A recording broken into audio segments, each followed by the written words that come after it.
You ever see someone so sure they own the world? They slap a woman in the face like it's nothing, only to find out she's the one running the whole damn show. Yeah, that happened. Meet Officer Blake Reynolds, a cop with a chip on his shoulder and a badge that made him feel untouchable in Cedarwood, a town that prides itself on keeping things clean.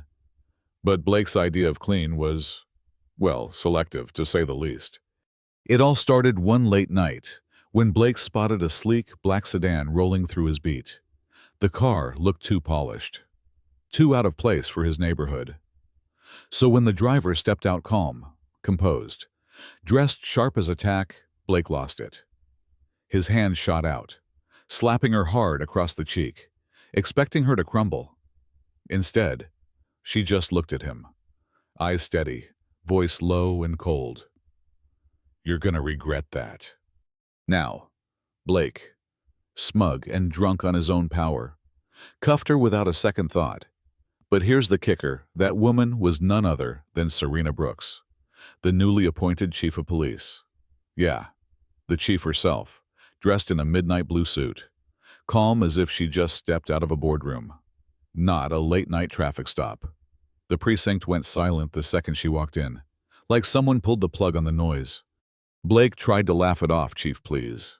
He sneered, shoving her forward, thinking he could keep this under control. Rookie officers froze, pens dropped. Even the old-timers avoided his gaze. Serena didn't yell, didn't plead. She just stood tall, her presence slicing through Blake's bravado like a knife. You could almost hear the air shift. But Blake wasn't ready to quit. As he stormed out to his cruiser, ready to leave the mess behind, his windshield shattered, a red-painted word glaring back at him: bigot, outside.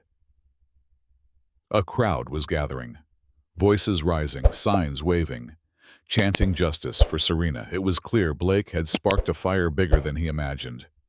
And that fire, it wasn't just from this slap. An old report surfaced Blake's name inked next to stories of abuse, false arrests, beatings targeting black residents. Serena's investigation was peeling back years of corruption, and Blake was at the center, squirming under the spotlight. His suspension felt like a slap in the face. But the real blow came when the courtroom filled with witnesses, victims who finally got their voice. Cameras flashed as Blake's excuses fell apart, the jury watching him unravel like a bad TV show.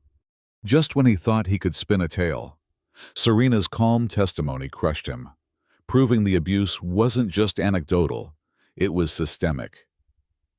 But here's a twist: Blake tried to run, fleeing to a rundown motel on the edge of town.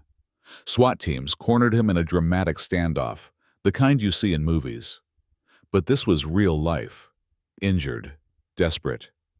Blake realized he was a man trapped by the web he'd spun.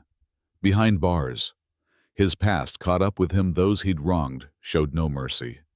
His plans to bribe and lie fell flat. And in the darkest moments, as pain and regret settled in, Serena's shadow loomed larger than ever. A reminder that power wielded without justice only destroys itself.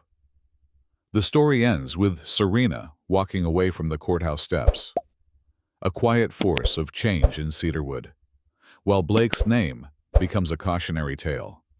But here's the thing: justice felt sweet. But was it complete? Some say Blake was a symptom of a broken system. Others a villain who got what he deserved. So what do you think? Was Blake just a bad apple, or is this the whole orchard rotten? Could Serena's fight be just the beginning? Or will the cycle start again? Drop your thoughts below. Do you believe justice truly won that night? Don't forget to like, subscribe, and share if you stand for truth and change. This story isn't over, and neither is the conversation.